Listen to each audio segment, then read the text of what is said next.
You're watching Chef Showdown, the show where I take two recipes on YouTube for the same dish and I put them head to head to see who has the better recipe. Today, we're making cheesecakes by Claire Saffitz and Molly Baz. They're not the same. I think in the future I will make them the same variation for both recipes, but this time I wanted a little variant, so we're making a Basque style cheesecake by Molly and a goat cheesecake by Claire. Goat cheesecake takes like 6 hours. Very, very, very long-winded recipe, but we're gonna try to make it work, try to have it going on in the background, and then the one that Molly makes is like an hour long, maybe a little more than that. Either way, it should be relatively approachable. So without further ado, so we went ahead and made the graham cracker crust ahead of time, just because like it's a little bit of a labor that you don't really, like it's not super interesting to wash. All I did was crush these crackers up, mix a little butter and sugar into them, also an egg yolk, set it up so that there's a little bit like a 1-inch wall around the cake, and then like an even layer on the bottom. We have that prepared to the side, and after that, all you have to do is get the cheese emulsified, mix it up with everything else. So we have goat cheese here, got cream cheese, lemon zest, vanilla paste with vanilla bean flakes in there, got heavy cream and sugar,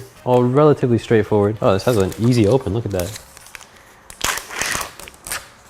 And you gotta make sure everything's room temperature, otherwise it won't work, like it won't mix well.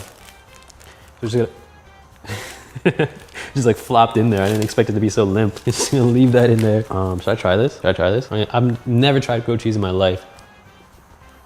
It's like worse yogurt. Oh, it's got like a back end hit. It's kind of gamey. I'm like so curious about this. Why does it taste like that? That's so interesting and like not a good way. But I'm not trying to be judgmental. Maybe it'll be delicious and this recipe will be salvaged by the copious amounts of sugar that we're putting in there and other things like the acidity. But nonetheless, we're gonna add the cream cheese. Oh, it's like the residual flavor is still in my mouth. My soggy, oh my God. No, this is fine. We're doing great. We're doing great. All right, the cream cheese is in there. Get all of it. Substantially better. So much better. So now that we got all the cheeses in there, we're just gonna start mixing it. Shout out to my friend's mom for letting me borrow her mixer. Very nice of her. Thank you. I appreciate that, making this episode possible.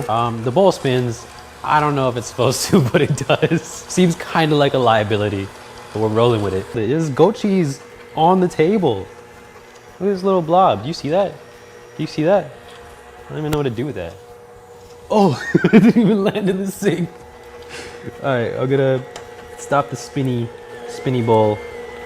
Try to get the spatula in here. It would be easier if I had a paddle attachment, but we're using like a regular hand whisk attachment. All right, I don't know, like that looks sufficiently mixed to me, even though it's mostly not. We're gonna, oh Jesus. Add the heavy cream, get some liquid in there. Maybe that. I've never made a cheesecake for like any sort of dessert ever. So I'm having a good time. Some lemon juice from one lemon, some lemon zest from one lemon as well. Add some brightness, some acidity, some freshness. Just added the sugar to it.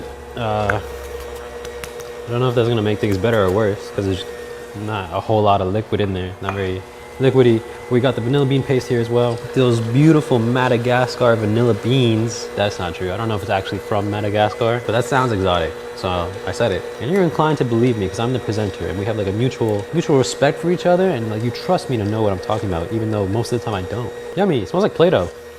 It probably shouldn't, but it does. So now that we have everything mostly incorporated, I'm just gonna start adding the eggs individually one by one. I hope none of these eggs are weird. I hope I don't get any eggshell in there. So now we've got everything mixed, emulsified, homogenized. We're gonna add it too. So I got some boiling water in this pan, and basically this kind of gets a water bath. So I wrapped spring point pan in aluminum foil, plastic wrap. Hopefully we won't get any leaks. Hopefully we won't get water into the cheesecake, because if we do, then the crust is gonna be like a little soft, which is not ideal. You really want it to be stiff. Nobody really likes it soft. We need to put the spring form pan into this bigger pan and then like get it into the oven without spilling anything, and then just like let it bake for 30 minutes.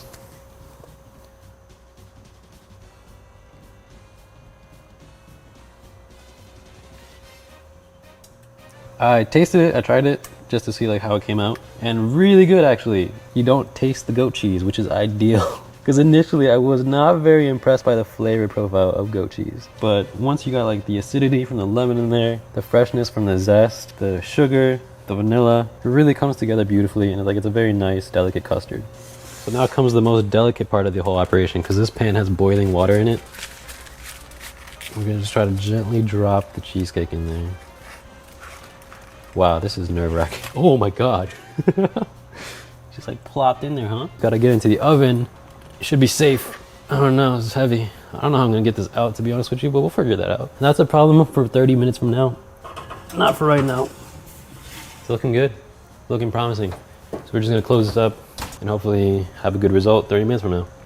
Okay, it's been like 6 hours and I don't know whose idea it was to do a versus series, but this is taking the entire day to make 2 cakes. We're on to the second one now. The first one is now in the fridge and all we have left to do is put the second one together and get it into the oven. This one thankfully is a little bit easier because it's no crust and it's burnt on top, so you don't really have to be as delicate, as gentle. I didn't have any cracks in the cake. We did manage to successfully bake it, but it got a little waterlogged. So even though I did wrap it in plastic wrap and aluminum foil, it still got a ton of water in it. I don't know how it managed to seep in. Like, I tried my absolute best to seal it well. Hopefully the leak-proof springform pan did its job. I don't have high hopes for it because initially when we were making the crust, some butter seeped out from the bottom. So I feel like the crust may not be as crispy as I would want it, but if nothing else, it probably still tastes good, if not a little softer than is ideal. Like, you know, it's not ideal, but what can you do? So on to the next cake. All we have to do is get this cream cheese in the mixer with some sugar, flour, vanilla, heavy cream, and eggs. I don't know, on paper it sounds like it's gonna be very rich, but I have high hopes for it because it looks pretty fluffy. I should have opened these off camera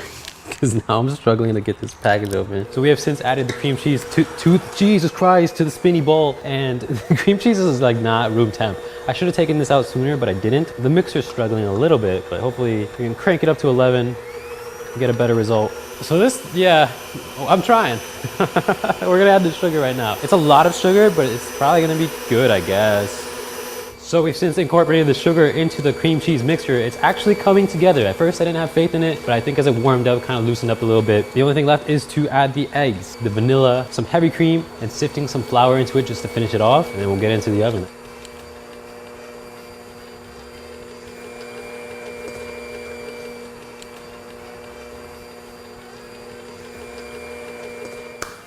And after like 15 minutes, we finally have our batter ready and prepared. It's looking a little thin, but I have high hopes for this. And all we gotta do is pour it into our parchment paper. I don't know how this is gonna go. Like, I'm a little nervous. All right, we're doing great. We're doing great. We're doing great. We're doing great. We're making good progress. All right, that should be good. I think that's probably fine. This is supposed to be in a 10-inch. It's in a 9-inch. We're like at the brim right now. And this thing is gonna inflate substantially. So I have no idea how it's gonna go, but we'll find out together. So into the 400-degree oven it goes for about an hour, and then we'll chill it down to room temperature, and then we'll finally have the taste test ready. The A-B comparison, see who's got the better cheesecake. What if I just dropped it right now on the way to the oven?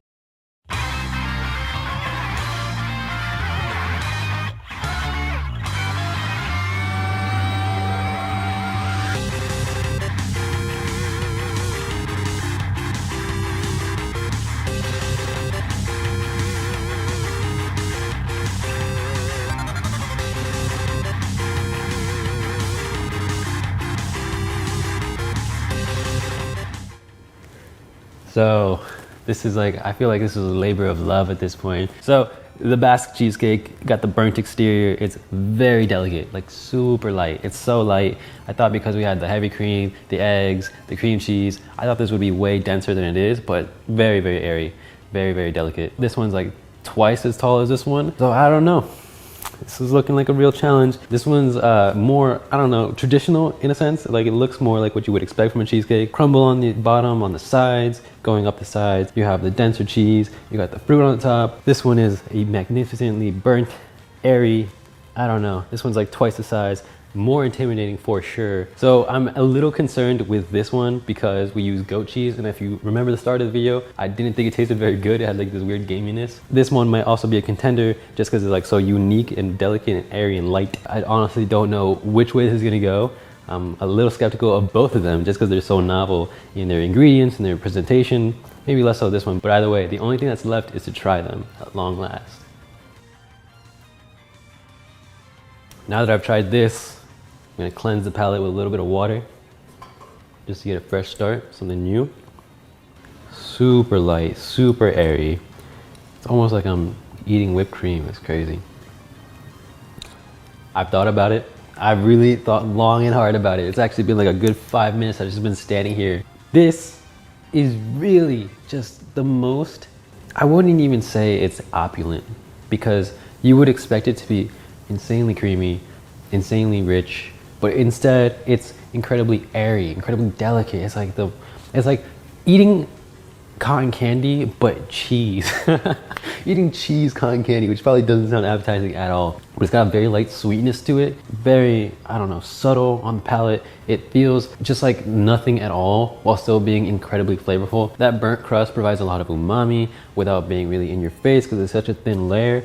Aesthetically, it's incredible. Texture-wise, it's sensational. This is a real hit. And the fact that it was substantially less effort than this, there was no water bath. But I ultimately think like it's a separate entity to cheesecake. Like I don't even know if I would really call this a cheesecake, because when I think cheesecake, I think about this, which is more in the traditional sense. It's substantially denser, a lot heavier on the palate. You have that crumb providing a nice crunch, which is interesting because my pans did get a little waterlogged. There was a little bit water that entered, but thankfully it didn't seep to the crust. Still very crispy. You still have a lot of rich sharpness from the cream cheese, and even a little bit of goat cheese comes through. It's subtle. It's substantially more subtle than it was when I just tried it on its own, but you definitely do notice it there.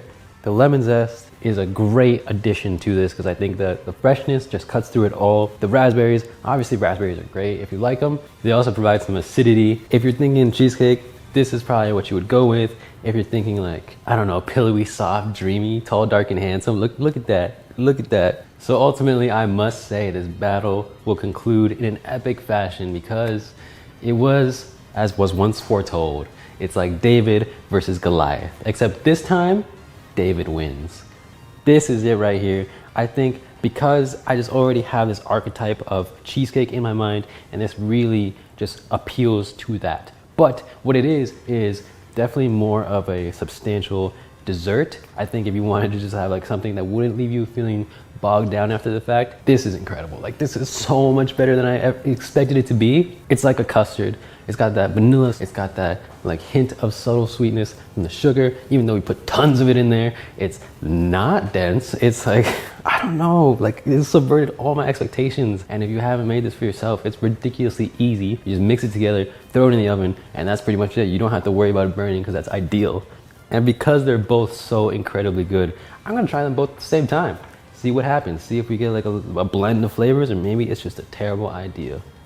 Some of that raspberry on there, some of the graham cracker crust, the dense cheesecake. Bon appetit. They're still so individual in my mouth. I could easily discern what flavors are coming from where. And I think that's really speaks to the unique qualities of both of these cakes. So, I started this at 1 p.m. It's now almost 11 p.m. 10 hours later. Was it worth it? I think so. Chef Showdown has concluded. Episode 1 pilot episode is done. Thank you all for watching, and thank you to my patrons because they give me money and I really appreciate that. Thank you to Eggox. Thank you to Max Jin. Everyone on the fridge. If you too would like to get on the fridge or just support the show in general, link to the Patreon is in the pinned comment below.